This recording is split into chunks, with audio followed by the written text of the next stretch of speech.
Есть божество Калачакр, да, вот Далай-лама, или как в его учении, там, конечно, для меня сложно. А вот как я сама понимаю, есть этот цикл человеческой жизни, ну, жизни живых существ, оно повторяется, оно перерождается. И я думаю, что я, побывав на учении Калачакры, я, наверное, я очень много получу. Я думаю, вернусь оттуда счастливой.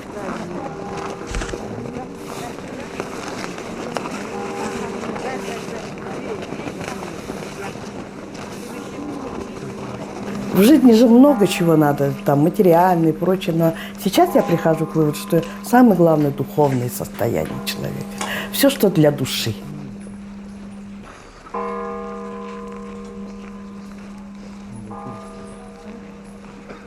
Когда приезжал Далай-лама в Бурятию, 250-летию буддизма, я прошла весь путь, где он был. То есть и в Ацагате, и в Алханае, и в Улан-Удэ на большом стадионе встреча была. После этого во мне, конечно, зародилось такое огромное желание постараться еще раз встретиться. И когда я узнала, что вот он не сможет приехать в Россию, и поэтому пыталась как-то попасть в какую-то группу, чтобы побывать и увидеть. Уже возраст уже как бы подходит, не так легко все. И вот этой возможностью я решила воспользоваться, и вот сейчас собираюсь ехать.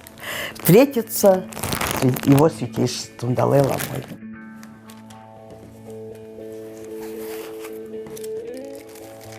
Мне кажется, эта дорога открыта для меня. Вот говорят же, как-то бывает страх, там, самолет. У меня нет этого, потому что, ну, это Боинг, хорошие мысли. И я поэтому ничего не боюсь. Мне кажется, нет преград.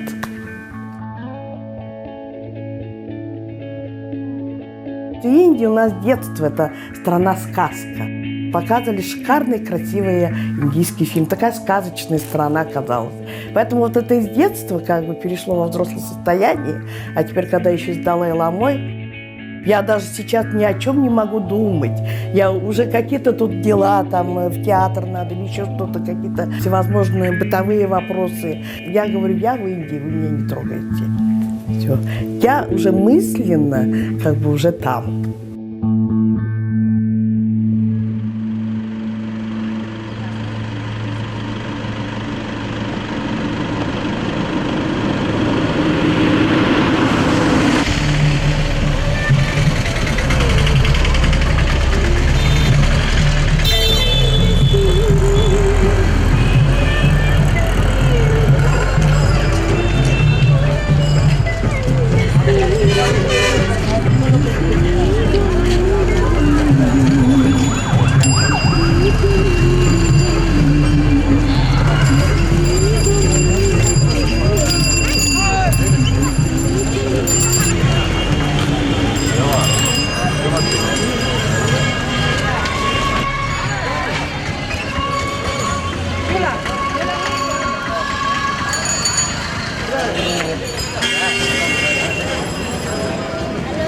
Дальше идем.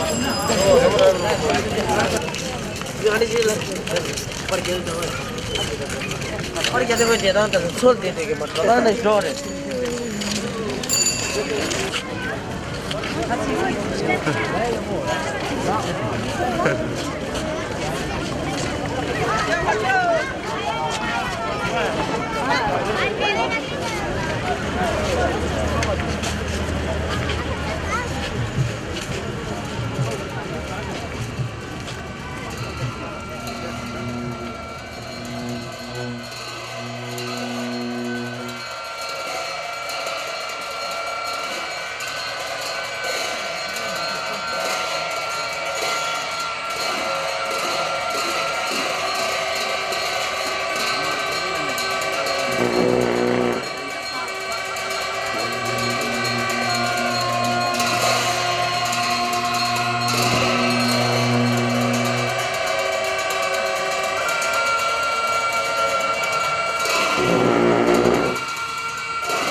Я уехал из Бурятии в сентябре месяце еще.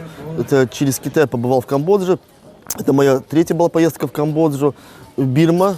Открыл для себя Бирму. Это страна, сейчас переименована, называется Мьянма. Уникальная страна, буддийская полностью.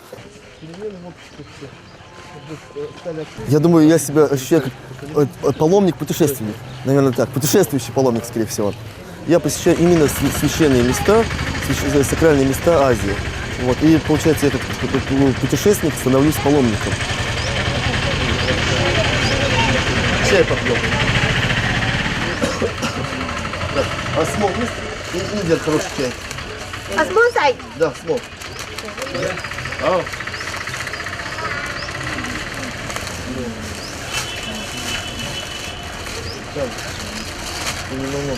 А смол сайт? Да. Das.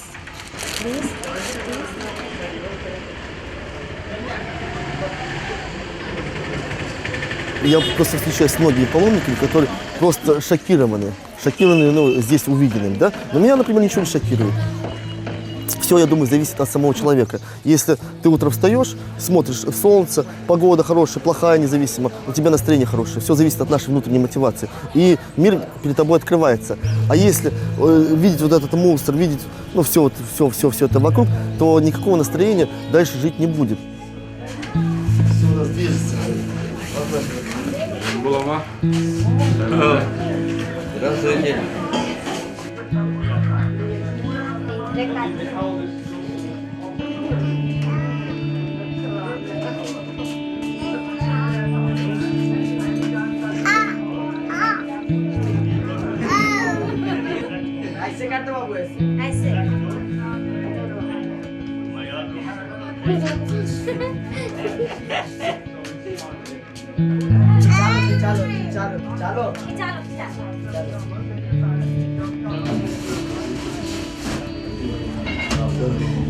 Вот так мы скромненько живем, такое у нас очень приятное жилье.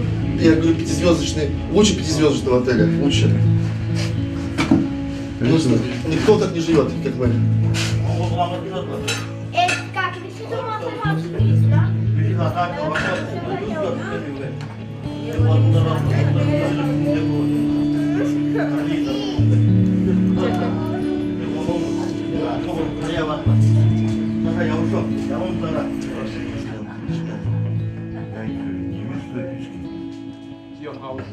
Тамчин досна будин ганчык ламте инде дармасалын юндерге калды да тер.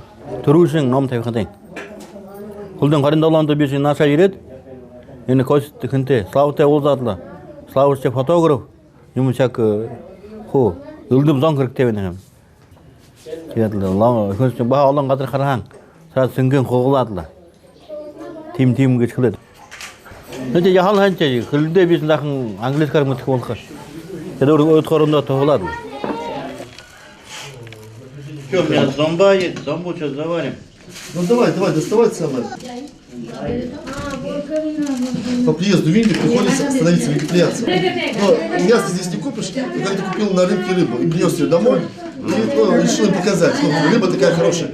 Весь дом, все жильцы этого дома, индусы, все разбежались по сторонам, потому что для них дотронуться для рыбы, это как осквернить себя. Вот, и они этого боятся очень. Просто курица их пугал тоже.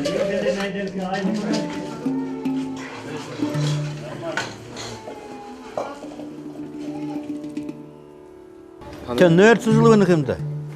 Те борхон баксыз не. Борхон баксы хылы кемде юнгыз. Будда гыш пробуждение кемде, да? Эвекен. Сегодня им амал говорит, ничего готовить не надо, хубулын, кокосы, бананы, дров не надо.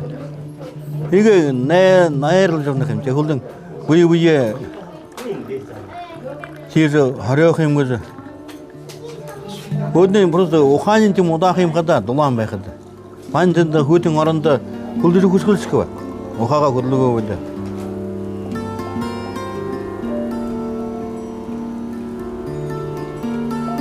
How are you? How are you? I am fine.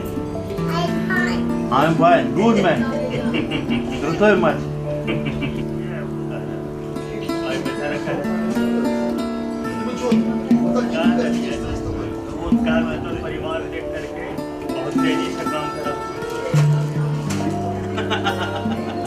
No, çalık bayırtem de. Yani alın yandan oşur takaldık ben hem. Hune munga daymın kız banka munga kredit şuskur mutkur. Alın jumu niyildini hende. Ansıl ne badılsa bol xudo dirişne. Ansıl tizi kitçe hamı hanqı bolsa alın jumu zöydinge tamam жерне hem. Кегде бол буткыл мен hem. Алын көжегетле тата жерге тоголга не көзне арсықы мен hem. Түрі қайры код не көйін талат, не көйін төврет, не көтен қарағат. Қой егет орықшын қой адлықын болғат еріне хемшті. Енді бәғді амғылы мен hem тайвам. Мұна бажысы чықылындыры соғырғыдай расуатлы тәнді далибарсын мұры күді шыңгысны hem жүйінсам. Алым көңімісні hem янсың.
Я уже третий день сегодня.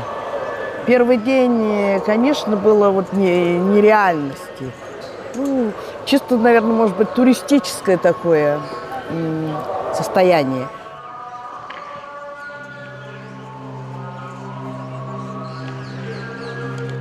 Человек должен, наверное, прожить определенную часть жизни, чтобы прийти к вере. Поскольку я росла все-таки в советское время, все это была закрытая тема. Тогда же как-то не афишировалось, не говорилось об этом вслух. И вот всевозможные ритуальные праздники проводились очень закрыто. Но тем не менее родители мои старались соблюдать все буддийские праздники, буддийские ритуалы. Поэтому я благодарна своим родителям, когда на телеге до отца на Аннинские приезжаешь, никаких тоже условий нет. И у нас маленьких детей, ну сколько там, 6-7 лет было, и вот мы по 3-4 дня жили на различных вот этих религиозных буддийских праздниках. Прямо в палатках, на лошадях. И, наверное, это все отложилось, конечно.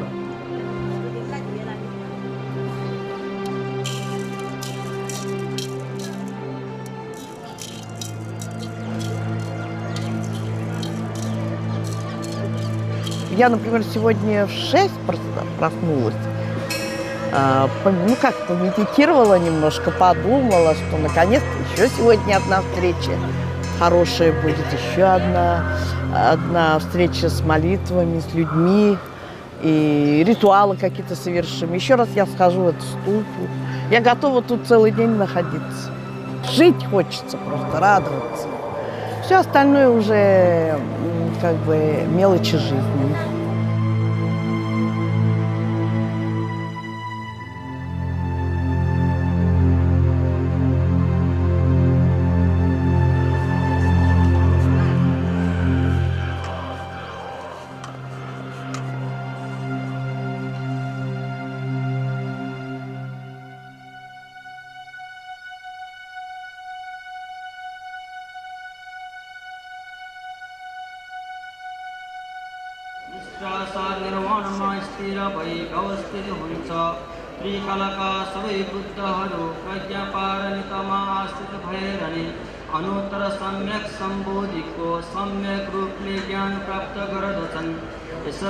Адресне бу хамгын түрүң октябрьң 6-ында 20-ында tartıda oldahan bir.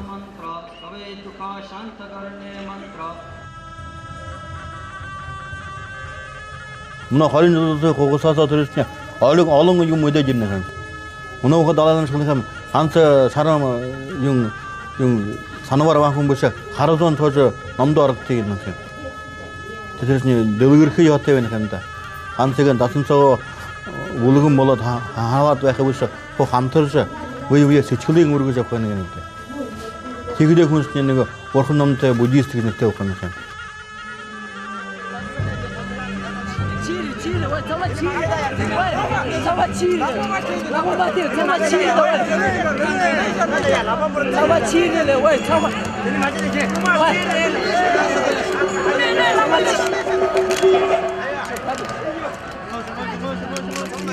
Чем отличаются наши паломники, чем они, вот, что я замечаю, буддизм все равно человека как-то трансформирует внутреннее состояние.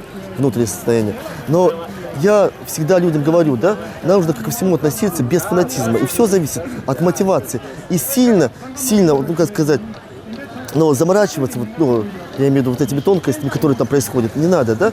Главное ваше состояние ума. Если состояние ума в равновесии, все будет у вас, хорошо. Вот. У нас, немножечко, как сказать, многие любят все это усугублять.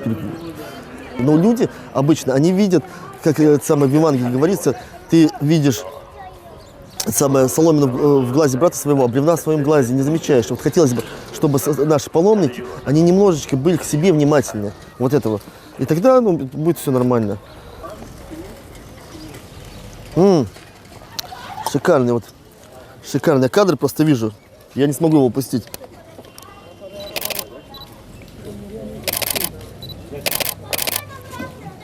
Супер. Вот такие ребята. Каждый день у меня здесь такие ребята ходят интересные. Можно снимать с утра до вечера. Не выходя на улицу.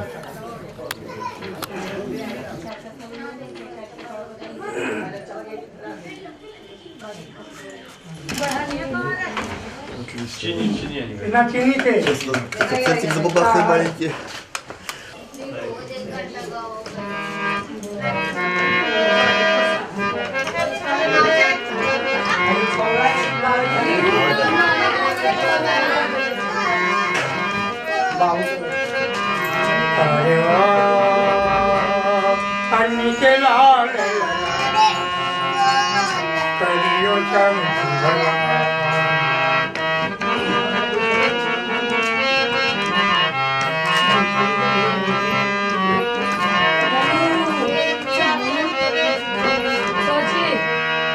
लंका जलाने सिया सुधिलाने लंका जलाने सिया सुधिलाने पर्वत की ओर चला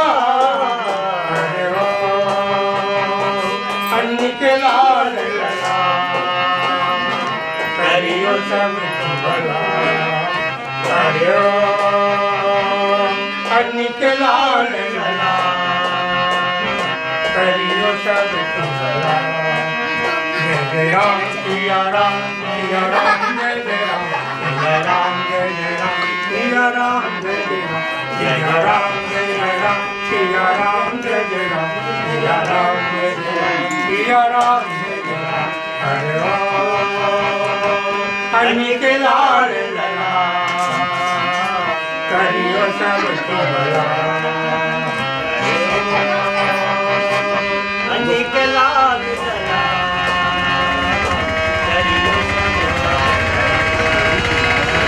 बादल उजाड़े राक्षस मारे बादल उजाड़े राक्षस मारे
Получилось так, что я приехала в 2002 году и выехала обратно в Россию в 2007 году я приехала. Я приехала летом. Я не выезжала домой где-то 4,5 года. Я поступила тогда в институт. Также я успела преподавать тибетский язык. Я преподавала 3 месяца. Я преподавала грамматику.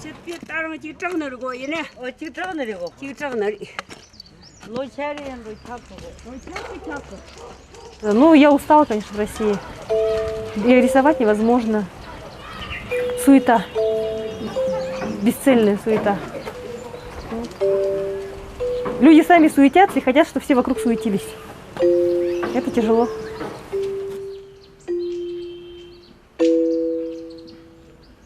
Я в Дармасалу приезжаю как себе домой. В Улан-Удэ меня так никто не встречает, потому что все уже забыли. Вот. Ну и никто не знает особо.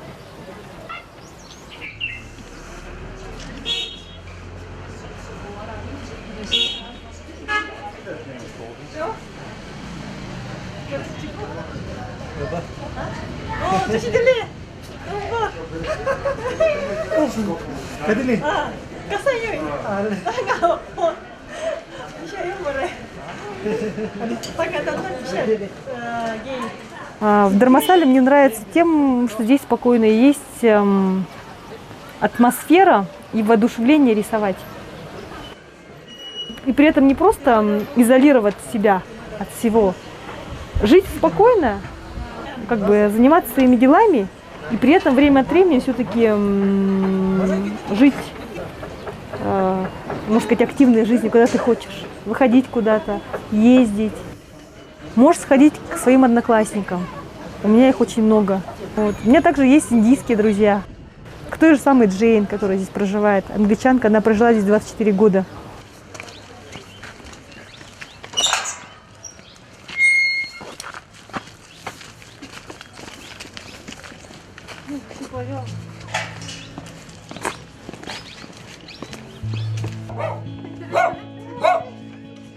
Джейн удивительный человек. Она, можно сказать, древнейшая, она сторожила Дармасалы. Ее знают практически все люди, те, кто долго прожил в Дармасале. Кстати, она один из тех людей, который застал то время, когда все-таки тибетцы все основывали здесь. Была, мне кажется, одна из тех пионеров, которые помогали и которые до сих пор остались здесь.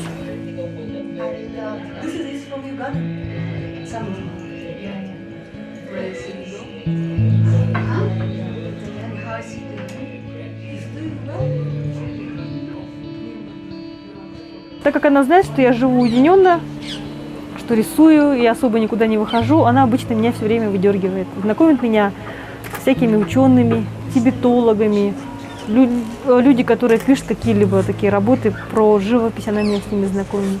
Их приводит ко мне иногда. Или же меня выдергивает на какое-нибудь открытие какого-нибудь монастыря или какой-нибудь выставки, экспозиции, вытаскивает. Если что-то у меня случится, я обязательно пойду к ней.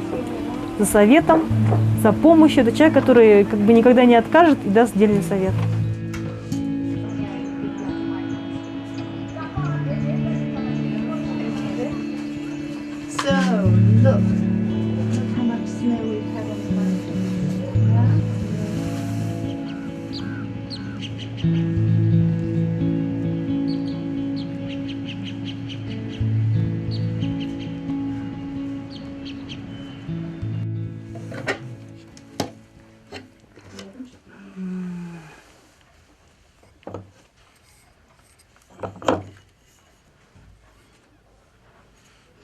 Чума.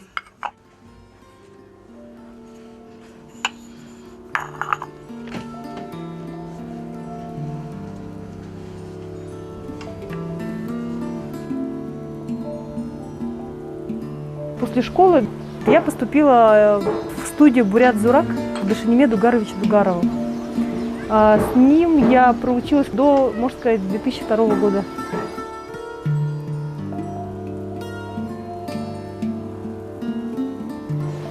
Мы занимались реставрацией Агинского датсана. Летом, осенью мы выезжали непосредственно на практику. на роспись, внешнюю роспись и внутреннюю роспись, да? А в течение обычного года, зимнее, осеннее, весеннее время мы расписывали вставки, врезные как бы именно части, орнаменты. Вот, нас обучали делать краски минеральные именно из камней, из лазурита, малахита, определять как бы цвета. Так как все-таки обучение у Дашанимы Дугаровича было связано с религией, и мы там видели как бы танки древние в Агинском Датсане, ну, интересно стало. И получается, была возможность все-таки получить определенную базу и уже приехать сюда готовыми.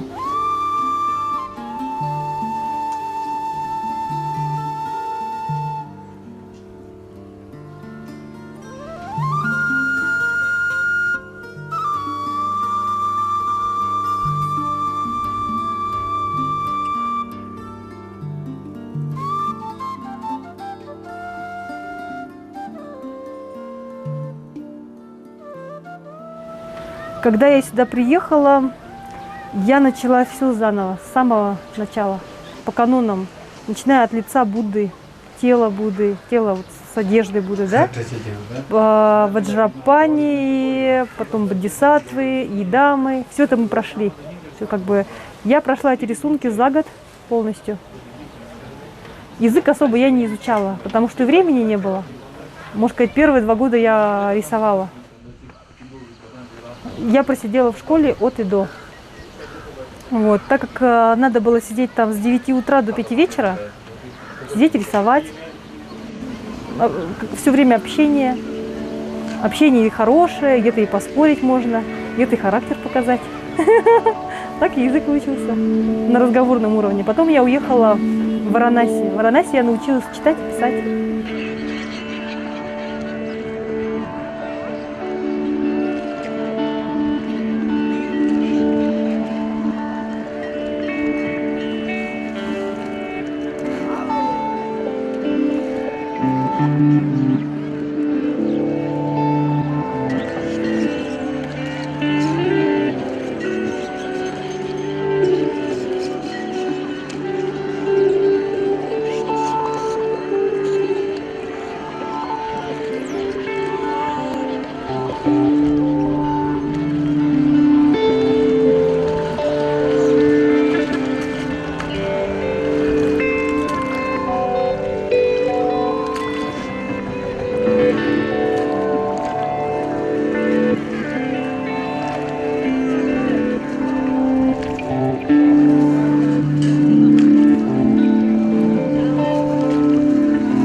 Когда я приехала, я еле-еле намочила свою как бы, правую руку, чтобы рисовать, думаю, там, благословление, Ганги, все-таки с Индии.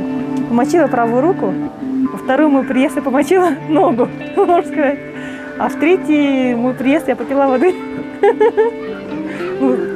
Не именно с края, мы выезжали на лодке с центра, как бы, с середины реки, где хорошее течение и вода чище.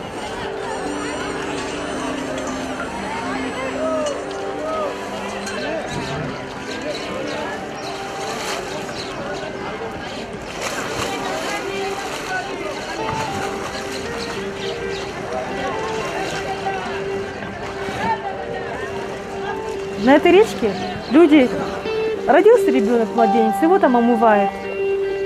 Приходит в зрелом возрасте, можно сказать, этот же, чуть погодя, младенец, купается, смывает с себя грехи. Но при этом можно купаться только 3 раза. И только 3 раза это срабатывает. Вот. Потом, когда человек становится стариком, вот там же и хоронит.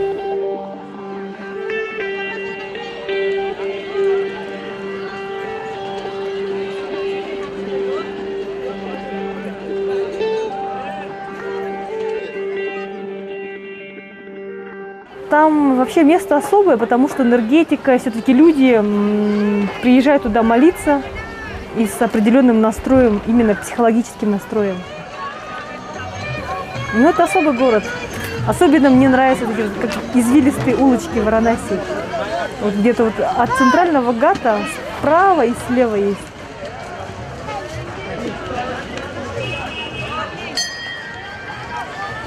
Ну, такой, можно сказать, больше это мусульманский город. Приезжих сразу видно зевак, где собаки с обезьянами играют, коровы тут же ходят, будают. Люди рождаются, умираются, стираются, жизнь кипит, бурлит, кто-то ходит в паранже, а кто-то ходит в бикини. Обычная суета. Вот там как раз-таки суета.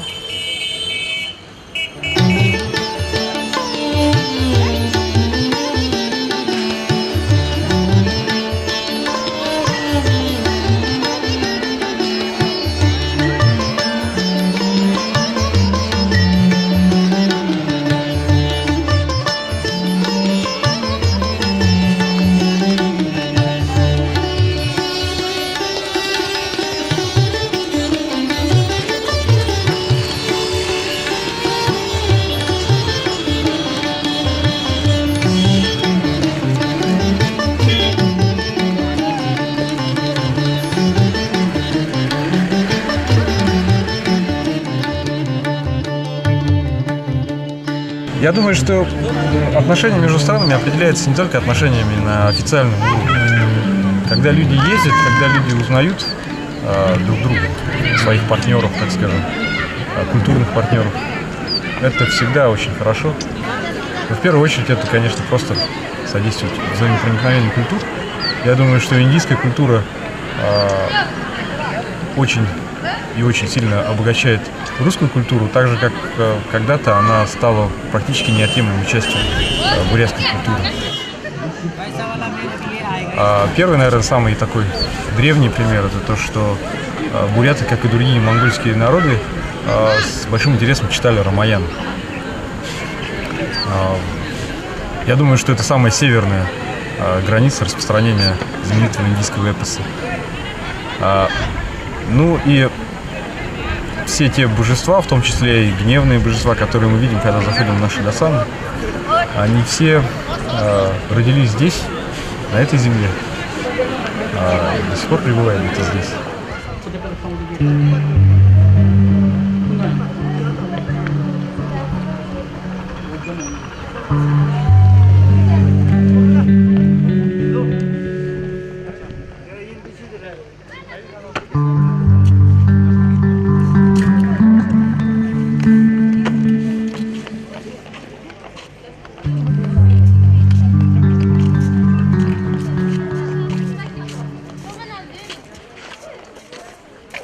Для современного паломника, я считаю, что прежде чем отправляться в паломничество, нужно все-таки что-то почитать. Но если читать не хочется, то я бы сказал, что Наланда — это как раз то самое место, где происходил вот этот контакт с сознанием. Не только через тексты, собственно, но и здесь же ведь очень много монашеских келий, где монахи десятилетиями медитировали, поэтому это вообще место, где 1500–2000 лет назад буддийская жизнь находилась в своем наиболее концентрированном виде.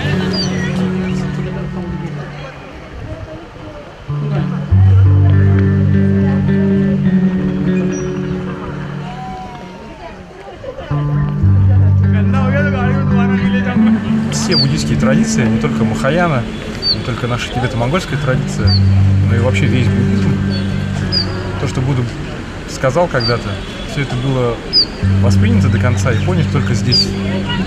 И отсюда исходит, как вот от солнца лучи из Наланды, это знание начинает перетекать в другие регионы. И потом там сохраняется. Ведь ни бирманцы, ни лаосцы, ни тибетцы ничего, по сути, нового не изобрели. Это все интерпретация, это все своеобразное толкование, понимание того, что было сказано Буддой, а затем блестяще преподано здесь.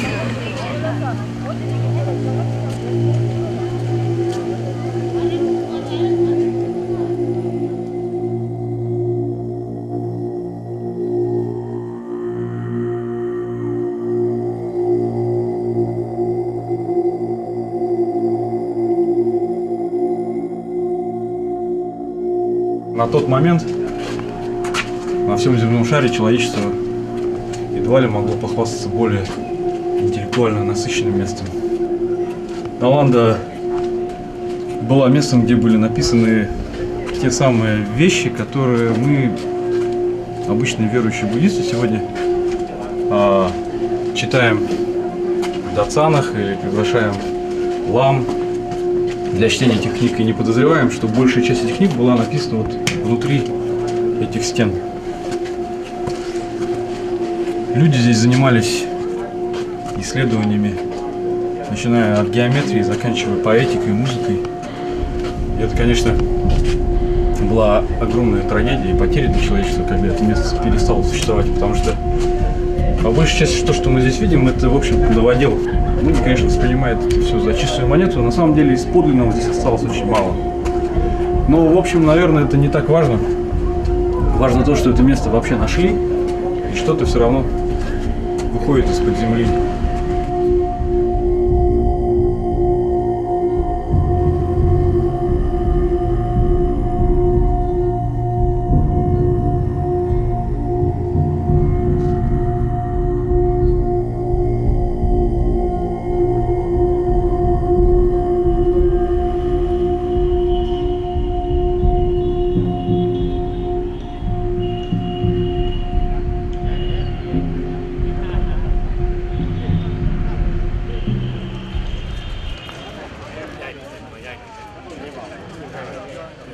Я из того поколения молодых ученых, которые получили уникальную возможность выезжать за пределы собственной страны, в страны, регионы изучения научного интереса.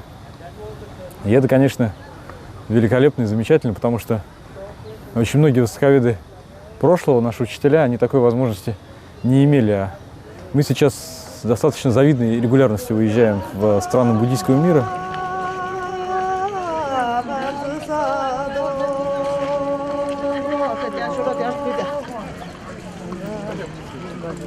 Изучая историю буддизма у себя, в Бурятии, в Монголии, в Тибете, тем не менее,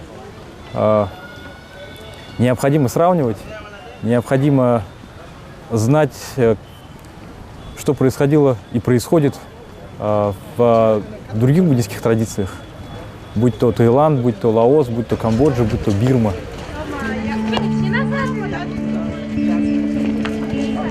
Религия – это не статичная вещь, она находится в постоянном развитии. Хотя со стороны может казаться, что традиция не меняется, на самом деле все очень быстро меняется. И то, как монахи сохраняют свои обеты или не сохраняют их, то, как миряне интегрируются в буддийскую сангху и играют в ней какую-то роль, все это меняется со временем. То, каким образом власть вмешивается во внутрирелигиозные дела или совсем не вмешивается.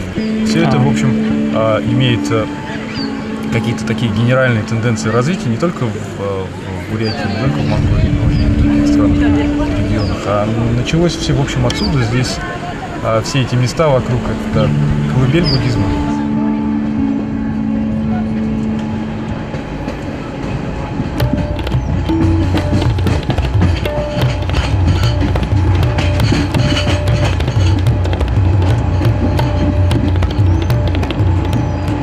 Сейчас Индия – это уже освоенная территория, освоенная нашими земляками, поэтому совсем неудивительно где-нибудь в Наланде или в Бодгае встретить своего земляка там, из Кижинги, из Кяхты или из Бургузина.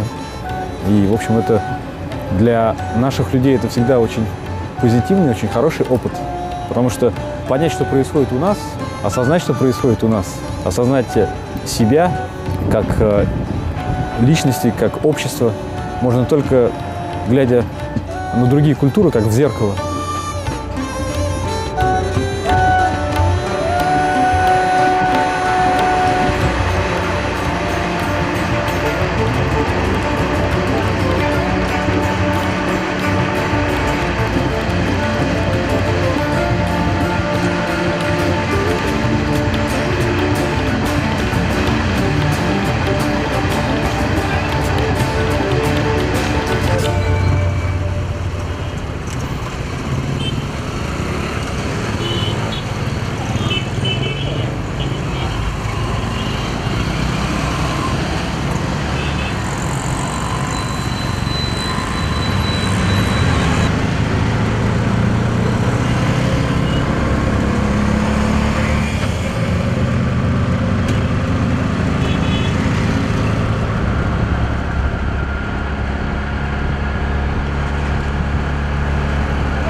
Я приехала сюда в 2004 году работать волонтером. Там была программа студенческого обмена давным-давно.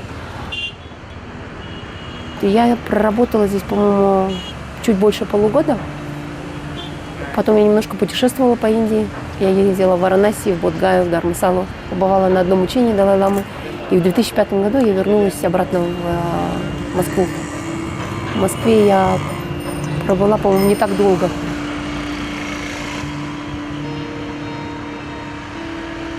Ну, вообще, когда ты приезжаешь в Россию, ты совершенно как бы... я даже не знаю, как объяснить. Но, с одной стороны, я очень рада, да, потому что это страна, в которой я выросла, в Бурятии, да, в Улан-Удэ. Я очень рада видеть своих родных, своих друзей, которых я не видела. Но это, и в то же самое время я так долго не жила дома, что мне кажется, что это немножко... Это как занимает некоторое время, чтобы привыкнуть к российской жизни. Но я всегда рада, да, ездить домой.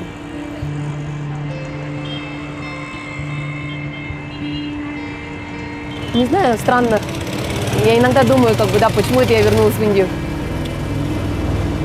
Но я думаю, что все, кто в Индии провели какое-то небольшое время, да, не на 2 недели или на 3 недели, я думаю, что это, как бы, они знают, о чем я говорю, когда говорю, что в Индию хочется вернуться.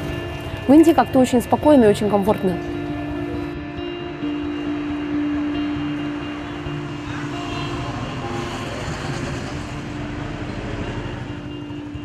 Индийцы, на самом деле, я как-то недавно с кем-то разговаривала и шутила, говорила, что, возможно, у меня были какие-то кармические связи с индийцами, потому что я как бы себя очень комфортно ощущаю с ними. Индийцы, особенно южане, мне кажется, что это очень терпеливые люди. Очень терпеливые, очень незлобивые. Но иногда это тоже как бы можно это принять за пассивность. Но я даже не знаю, как это объяснить. То ли это пассивность, то ли это действительно такое принятие всего так, как оно есть. Но они очень доброжелательные, мне кажется, в большинстве своем. Доброжелательные, спокойные и мягкие. Да, я думаю, что по сути свои очень мягкие люди.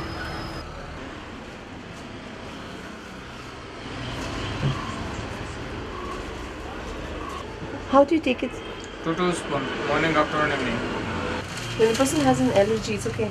No problem. No problem. But it's basically for bronchitis.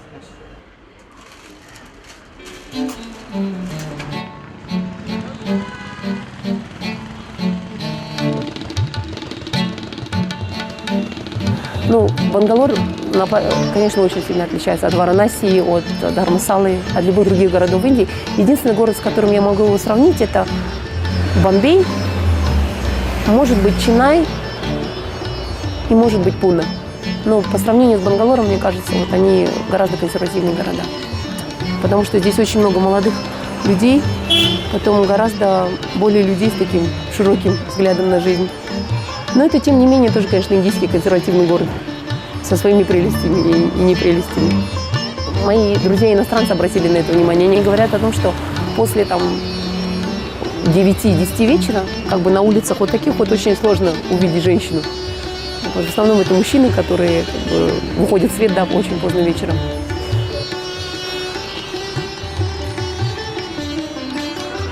Но то, что Бангалор силиконовая долина, это правда, потому что я работаю в компании по разработке программного обеспечения, да.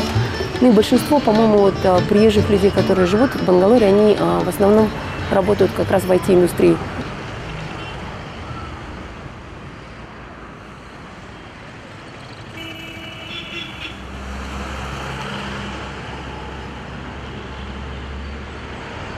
Когда я приехала в Индию, у меня совершенно не было никакого интереса как бы ни к буддизму, ни вообще к каким-то духовным вещам. То есть я знаю, конечно, да, мы все читали книжки там про детство Будды, про то, как он родился царевичем Гаутамой. Но у меня не было никогда особенно такой потребности изучать религию, да. Но я помню, что когда я приехала в 2004 году, я как бы спрашивала знакомых, есть ли у вас тут какие-нибудь буддийские центры, но никто ничего не знал. И в декабре 2004 года здесь проводился общественный адрес, да, давал его святейшество по просьбе именно этого буддийского центра в Бангалоре. Я увидела адрес этого центра и пришла сюда.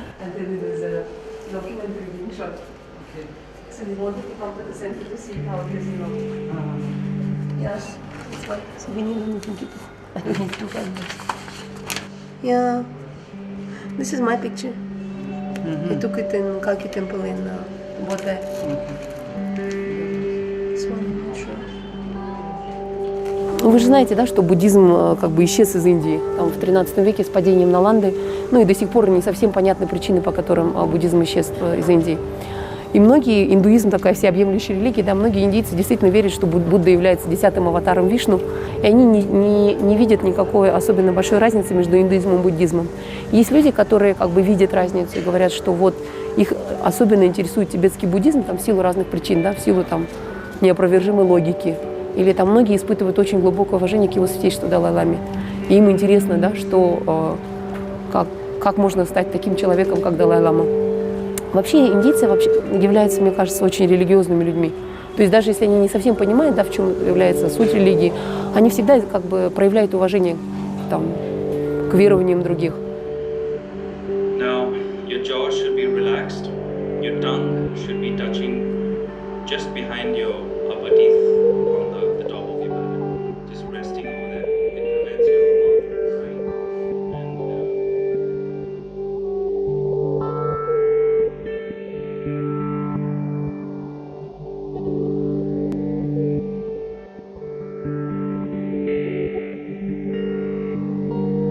На самом деле я из Уланды уехала очень давно, то есть это мне было 16 лет, по-моему, да, сразу после школы. И я как бы привыкла общаться в среде, в которой не так много бурят. Ну, я очень рада бурятам всегда, то есть это такие совершенно близкие по духу люди. Ну, бурятов, на самом деле, насколько мне известно, в Бангалоре больше нет, да? Ближайшие буряты, которые здесь есть, они учатся, по-моему, в Тугамане.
Приехали мы в январе в Индию, не могли получить разрешение.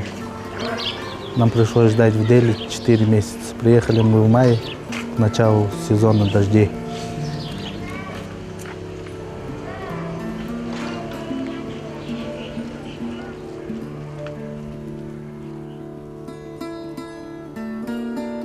Как мы приехали, сразу нам дали хорошего учителя, который вместе с нами жил. Сульчин Дялцен за нами присматривал, ездил в больницу, если кто-то болел. спал на скамейке на полу. В Индии же в то время палаты только для больных были. Очень хороший человек. Те первые знания языка, это его тоже заслуга. Потому что нам приходилось с ним общаться плотно.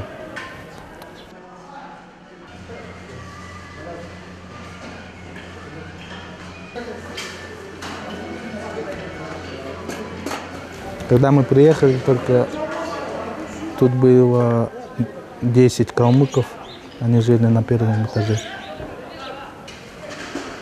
И несколько монголов.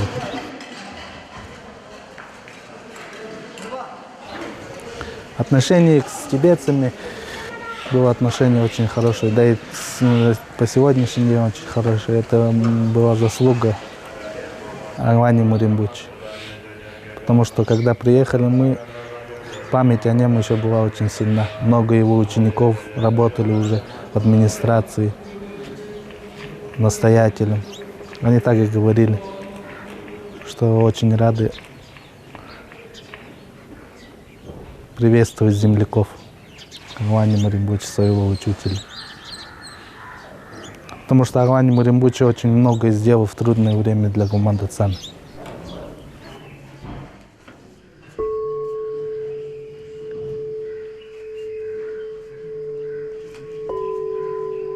В монастырях сейчас, ну, как Гаман и Сыра, Ганден, вот этих 3 монастырях, где изучают вот это 5 разделов, изучается по классической форме.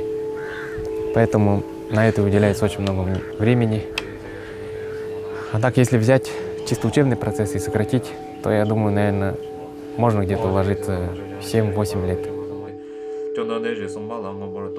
А так как мы учились в монастыре, в этом процессе, скажем, в процессе обучения были вот эти молебны, некоторые еще другие отвлекающие от учебы, но тоже в то же время очень важные моменты для монастыря.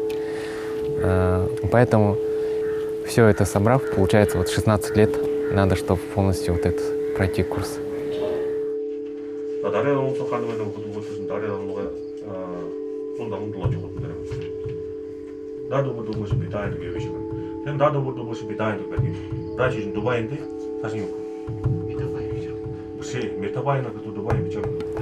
Нет, я думаю, что мы сможем такую же систему у себя там на родине сделать.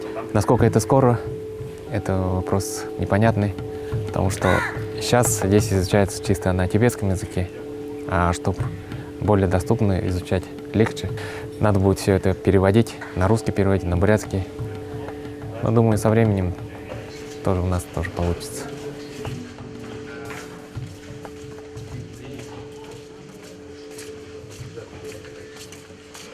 Получение звания гишей – это признание того, что на этом ты получил полное классическое обучение. Обучение большим этим 5 наукам или 5 томам. Это логика, потом пражняпарамита, 7 мудростей, мадьямика, абидхарма и виная. Вот 5 великих трудов.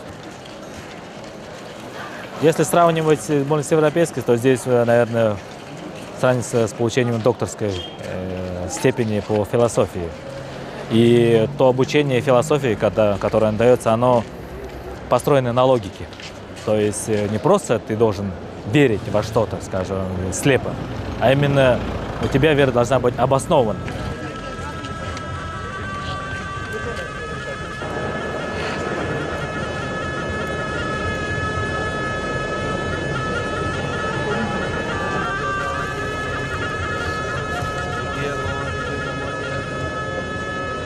Вся система обучения в буддийских монастырях, в частности, философские факультеты, такие как в Дрепун, вот, крупнейший буддийский университет, Сыра и Ганден, оно стоит, скажем, на 3 столпах. Первое – это получение наставления от учителя, комментарии, объяснения. И далее потом очень большой акцент уделяется самообучению. Также еще очень таким важным фактором является ведение дебатов по философии. Именно дебаты по философии позволяют укрепить материал с одной стороны, с другой стороны способствует более глубокое, тонкое понимание.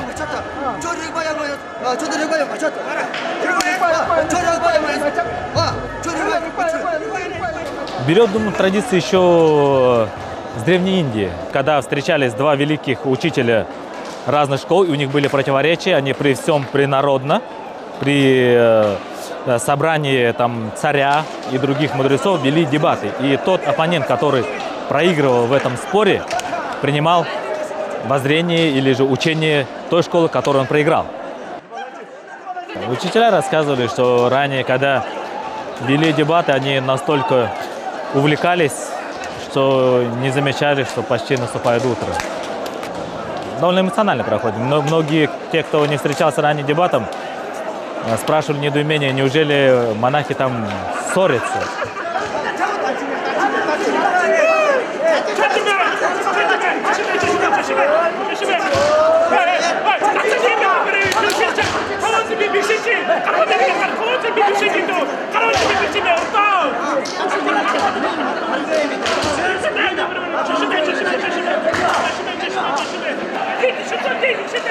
И каждое вот это действие, хлопок или же там, когда нога топает, они имеют свое значение. Когда правая нога четко стоит на земле, символизирует того, что это я закрываю двери рождения в низшем мире, рождения в аду, голодным духом или животным.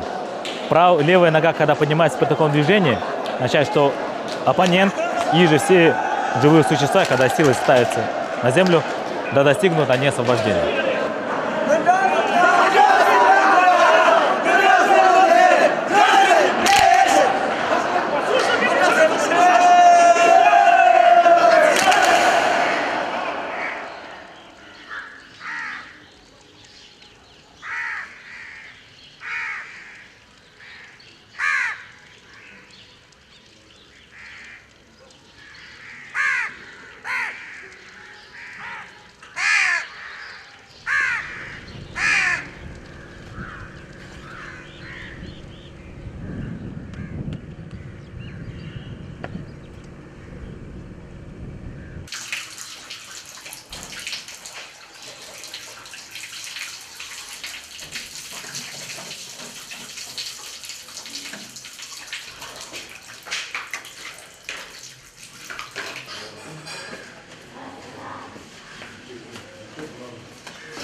Пятилетний курс образования Джудогонда и Илгинского дацания получил. После этого 3-4 года работала штатным ламой Илгинского дацана. Почувствовал, что я слишком рано еще этим занимаюсь, но начал изучать философию. Конечно, первый год был немного трудно, но временами ползком, временами, как сказать, да, и уроки пропускал, но, честно сказать, так и есть, но так и было. Просто климат был слишком жаркий. В первое время я был не адаптирован, но днем долго спал. Но со временем я к этому привык. А сейчас, я думаю, все нормально у меня.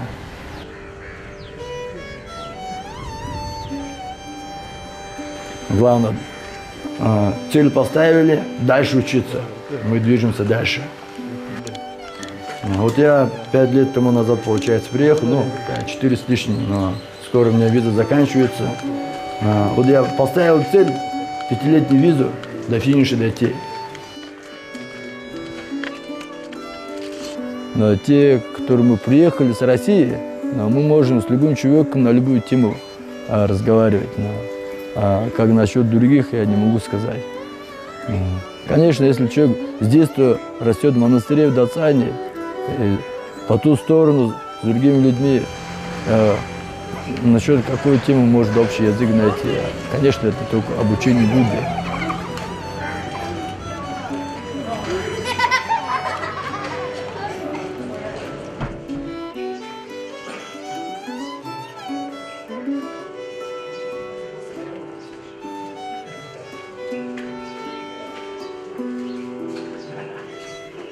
За последние, можно сказать, 5 лет паломников стало очень много, очень часто, но особенно в такое время, туристический сезон. Ну вот здесь наша житель. Да, паломники посещают, мы их встречаем у себя в общежитии. Когда люди ездят в Дармасалу на учение, оттуда вместе с ними приезжают паломники, смотрят, как мы тут в Бурятии живем, делаем гору вокруг Дацана, как Гоман, Лусалин, соседний Ганден и прочее.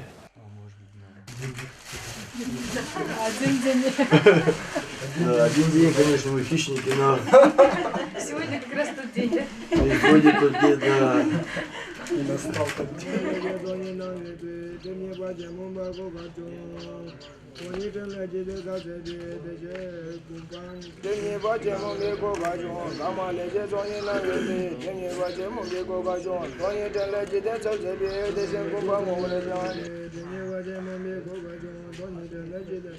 Вот сейчас у нас в общежитии 16 комнат, и в некоторых комнатах студенты хураки живут по трое, но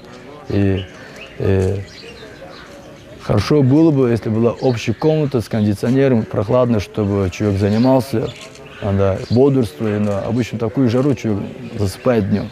Но очень тяжело слушать занятия. Некоторые спят, но это не исключение. Но если мы построим свое общежитие, у нас будет отдельный класс, где можно брать частные уроки.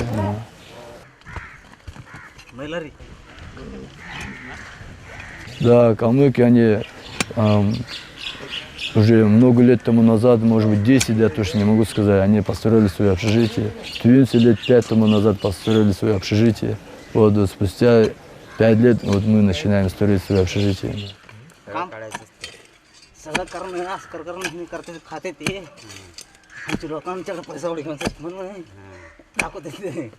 В начале ноября началось строительство. Примерно рассчитываем, как по финансам будет. Если финансы позволят трехэтажных общежитие построить, примерно 20 с лишним комнат. Кухня будет, еще отдельная комната для хуралов на первом этаже, там 8 на 8. Здесь 4 жилые комнаты, там 1 комната для гостей. И на втором этаже уже пойдут комнаты для ламп. Основной задачей, какой придерживаемся, построить дом так, чтобы в ближайшие 10 лет мы могли только лампочки, чтобы менять. Качество. На первом месте у нас качество.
очень уж давно не было у нас признанных гишей, тем более которые закончили от и до, прошли вот полностью все стадии обучения в монастыре вот в Дрипунгаманг.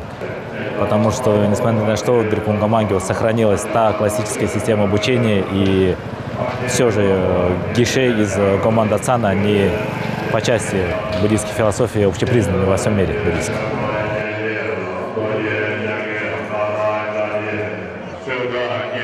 В традиции буддизма, в традиции тем более Виная говорится о том, что пока тебя не попросят обучение, давать учение нельзя, то есть, потому что это драгоценность. Она обладает способностью именно избавить от страданий. Поэтому те, кто искренне заинтересован в получении знаний, должны сами просить об этих знаниях. И на сегодняшний день, когда у нас появились первые гиши, появилась такая благоприятная возможность именно получать эти знания от первоисточника. То есть без перевода здесь не нужно никуда далеко ехать. Именно на своем родном языке с объяснением, с комментарием можно получать учение.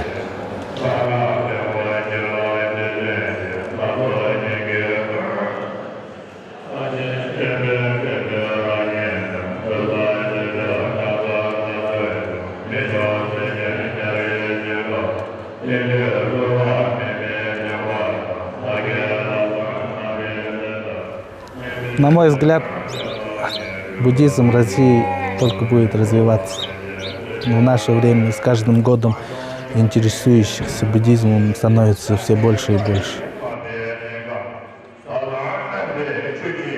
Есть много предсказаний, что даже сам Будда говорил, что развитие буддизма будет идти на север. Каждый раз все севернее и севернее.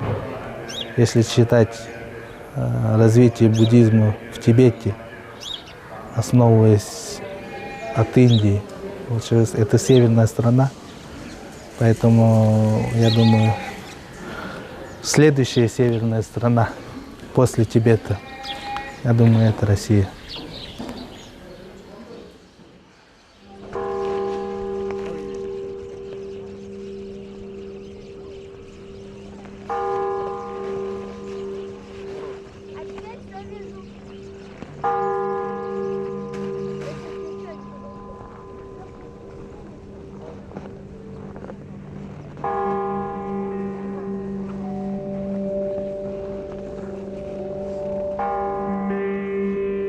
Я теперь, наверное, долго буду жить в Индии, буду читать. И она стала ближе, потому что я теперь уже в деталях. Ну, как бы ближе уже посмотрела эту страну. Страна, которая приняла Далай-ламу. Когда я села в самолет в Москве, Москва-Ланде, господи, кажется, из другого мира я возвращаюсь. Калейдоскоп получается, картина как бы. Резкий контраст, конечно, нищие и в то же время вера. Допустим, Далай-лама читает, когда мы на чтении, когда посвящение было, толпы народа. Я чувствовала себя, как будто я часть вот этих людей верующих. Огромное количество народу. Все говорят, ты видел Далай-ламу, ты попала? Конечно, нет. Как буддисты говорили, не надо стремиться увидеть его. Ты его чувствуешь, ты его слышишь. Это самое главное состояние. Кто верит, у кого есть вера, это состояние всегда в душе. Просто иногда за вредными привычками, за образом жизни, который мы ведем, за бытом, который нас окружает, мы забываем. А вот там это наоборот выплескивается. В Бодхае чувствовалась вот эта вот светлость, вот это спокойствие, вот это постоянное ощущение, что ты веришь, веруешь, а все остальное как бы постороннее.